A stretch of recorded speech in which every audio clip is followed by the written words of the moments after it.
રાજકોટ જિલ્લાની અંદર 1 થી 12 ધોરણ સુધીમાં અને ખાસ કરીને 1 થી 10 ધોરણ સુધીમાં જે વિદ્યાર્થીઓ ક્રમ અનુસાર ભણતા હોય અને એ વિદ્યાર્થીઓ ભણતા ભણતા પોતાનો અભ્યાસ છોડી દે તો આવા સંજોગોમાં એને ડ્રોપ આઉટ ગણવામાં આવતા હોય છે. CTS ચાઇલ્ડ ટ્રેકિંગ સિસ્ટમ જે રાજ્ય સરકાર અને ભારત સરકારની જે ચાલુ છે એ CTSના આંકડાઓ મુજબ ગત વર્ષે 32,948 જેટલા વિદ્યાર્થીઓનું ટ્રેકિંગ CTSના આધારે થતું નહોતું. આ વિદ્યાર્થીઓના આંકડા રાજ્ય સરકાર તરફથી અમને આપવામાં આવે, શિક્ષણ વિભાગ તરફથી આપવામાં આવે ને તેનો સર્વે CRC મિત્રો દ્વારા કરાવવામાં આવ્યો. CRC અને શિક્ષક મિત્રો દ્વારા જ્યારે આનો સર્વે કરાવવામાં આવ્યો ત્યારે અમુક બાબતો જે ખૂબ સારી હતી તે પણ ધ્યાન ઉપર આવી અને ક્યાંક જે આપણે જાગૃત થવા જેવું હતું તે બાબતો પણ ધ્યાન ઉપર આવી છે.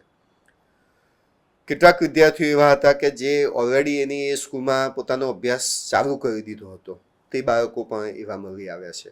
તે આંકડો પણ ખૂબ સન્માનજનક છે. કેટલાક વાલીઓને સમજૂત કર્યા અને ફરીથી રીએનરોલમેન્ટ કરાવડાવ્યા અને આ વર્ષના પ્રવેશોત્સવ જે થવાનો છે હવે જે 17, 18, 19 તારીખોમાં જૂન મહિનામાં જે શાળા પ્રવેશોત્સવ થવાનો છે તેમાં આ બાળકોને અમે પ્રવેશ સુનિશ્ચિત કરવાના છીએ. આની સાથે સાથે કેટલાક બાળકો અન્ય શાળાની અંદર ભણવાનું શરૂ કરી દીધું હતું, પરંતુ CTSમાં પ્રાઇવેટ શાળા હોય તો એ શાળાઓએ પોતાનું ટ્રેકિંગ પ્રોપર વેમાં ન કર્યું હોય તેના હિસાબે એ બાળકો ટ્રેક નહોતા થતા, તો એ બાળકોનું પણ અમે ટ્રેકિંગ પૂર્ણ કરેલું છે. હવે જે સૌથી વધુ બાબત જરૂરી છે એની ઉપર આવું છું.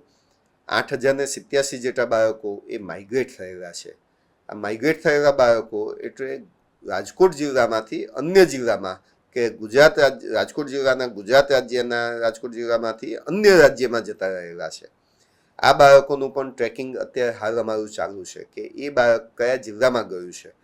જે તે જિલ્લામાં ગયું હોય ત્યાં પણ એનો પ્રવેશ સુનિશ્ચિત થાય તે પણ અમારા વિદ્યાર્થીઓના નામજોગનો અમારો આ પ્રયત્ન ચાલી રહ્યો છે અત્યારે હાલ. જો બીજા રાજ્યમાં ગયું છે તો એ રાજ્યમાં પણ એનું એડમિશન સુનિશ્ચિત થાય નજીકની શાળામાં, એના માટેના પણ પ્રયત્નો અમારા શિક્ષક મિત્રો દ્વારા, CRC મિત્રો દ્વારા કરવામાં આવનાર છે નજીકના સમયમાં.